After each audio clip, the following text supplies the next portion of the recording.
Hey friends, hello again. Bob Perez here, your missionary to Costa Rica.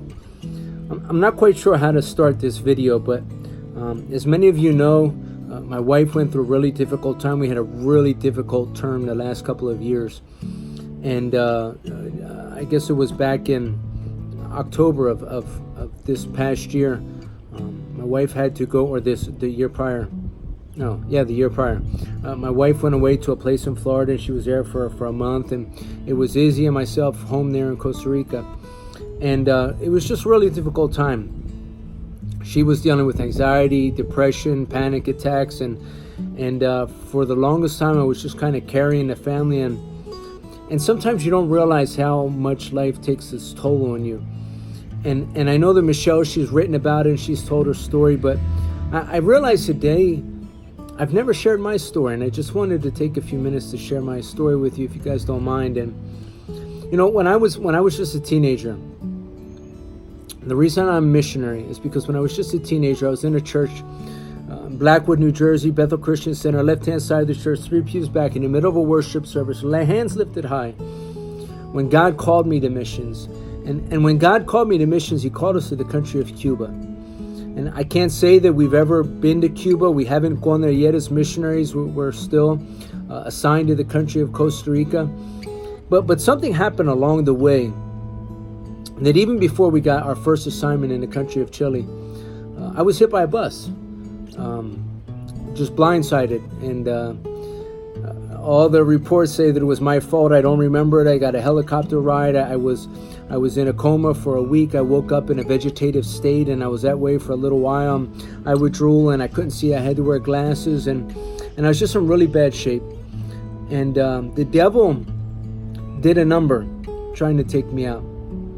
It wasn't the first time. You know, when I was a kid, my dad was chopping wood, and the axe came out of the wood and came, and my dad yelled at me, and I moved to the side, and it slit the whole side of my head open with the axe. And so there's been a number of incidents where the devil's tried to take me out. But in that last accident with the bus, I ended up with something called TBI, traumatic brain injury. And you know, I never understood it. I never thought a whole lot about it. And I was watching an episode of a program on TV the other day, and I realized how veterans, how much they deal with this traumatic brain injury, and many times it goes unreported. In my case, I went back to work. After 3 months, I just kind of miraculously came back to normal. And I went back to work. The doctors didn't want me to. They didn't want me to leave the hospital. I signed out against medical leave. And I left the hospital with a traumatic brain injury for which I never received treatment. Come to find out, all these years later, I've always struggled. And I just want to be transparent here, but I've always struggled in the area of how do I connect with my emotions? And it's always been hard. It's always been hard to be that kind of emotional individual, whether it's crying or just emotional. And I have difficulty a lot of times with, I don't know, with empathy and with finding the right words and being able to connect with my emotional self. And when Michelle went away, I saw a doctor myself. Went to a psychiatrist. Never thought in my wildest dreams I would go to a psychiatrist, but put me on some medicine. They toyed around with me with a couple different things, and I came home to the United States and went to another psychiatrist here. When I explained my symptoms, and she was like, you know, I think that you've got TBI and you've never been diagnosed, traumatic brain injury. And she's like, and so it's not a get out of jail free card. It's just one of those things that happened to you. And it's not uncommon because you had frontal lobe brain damage, and you suffered a traumatic brain injury for which you never received treatment. And so they wanted to do a neurological study. I never did. It was just too much money. And I mean, I thought about it, and I was like, well, for what reason? They're only going to find out and say, confirm it, and then say, well, there's nothing we can do for you. Just be aware. And so, you know, God is taken us on a long journey when we become missionaries. When I was a young boy, God called me to the country of Cuba. When we started out, we went to Chile, we moved on to Costa Rica, and 15 years later, we're still missionaries with the Assemblies of God serving the country of Costa Rica. And I'm so proud to be a missionary with the Assemblies of God. But I've got to confess that, like many of you, and I'm sure many of you struggle with different things, my struggle is the daily struggle with my emotions. How do I connect with them, and how do I use them? And during the course of the past 6 months, I've been seeing not only a psychiatrist but also a therapist, and she's been working with me on how to discover my emotions. And it's not uncommon for guys to have a difficult time with this, but in my case, there's a scientific explanation on why it's even that much more difficult.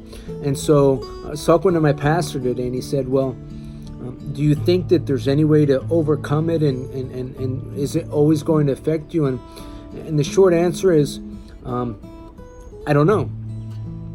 But I will say this. My therapist has been working with me on specific ways to be intentional about connecting with my emotions. My wife needs those emotions at times. My friends need those emotions. I need those emotions. And a lot of times I just don't know what to do or how to connect with them. But that's part of my story. And I'll say this. The last 4 years for us were very, very, very difficult. But God knew what he was doing. Because while maybe it's made life difficult at times because I don't know how to express myself, or I can't find the words, and I struggle because of the brain injuries I've experienced. But my wife needed me to be strong this last year. And I think back to, God is funny in the way he works. But my story was that I got hit by a bus because my family was going to go through hell. My wife was going to experience something that was so difficult and so hard that she was going to need me to be strong. And for a while I was. And I got to the point where I said, I just can't anymore. I reached out to a doctor, and my wife's better now, thank God. I'm so thankful to God for that. But it's like my therapist says, she goes, Bob, now it's your turn. Now it's your turn to heal. And there's no easy solution fix to what I deal with. But I can say this. God prepared me to be able to survive in the last couple of years and to carry my family through a difficult time. And friends, I'm so thankful for my family because now they're there for me as I figure out how to deal with what I never even knew existed until just a few months ago. Traumatic brain injury, my frontal lobe brain damage, and the trauma that it did to me some 20 years ago when I got in that car accident. But God did it for a purpose because he knew my family would need me, but he also knew that along the way they would get better, my wife would get better, and he would put me in a position where I could see a psychiatrist, I could see a therapist, and he could begin to deal with me, begin to deal with my heart, begin to deal with my emotions, and begin to transform me into an individual that I maybe didn't know for the last 20 years. And I'm just so thankful to God and for giving me a story. And I don't think that I share that story enough, but my life is a life of many miracles. But one thing I'm sure of, when I was just a teenager in a Bethel Christian Center, Blackwood, New Jersey, left-hand side of the church, 3 pews back in the middle of a worship service, God called us to missions. God called us to missions. And I thank God every day for that calling. I will say this, I'm not in Cuba yet. But God has a purpose. God has a plan, and God has a way. And I'm thankful for the story that God's given me because it's not over yet. And even though the doctors say that, you know what, there's a scientific explanation and it's just something you have to live with, my therapist is teaching me to be intentional, to find tools to connect me with my emotions. And friends, we serve a God of miracles. My wife's a miracle, my children, my family, my life is a miracle. And I want to thank you. I I want to thank each and every single one of you for giving us the privilege and the opportunity to serve you as missionaries to do, because you know what? He's given each of us a story, and that story has been given us for a reason.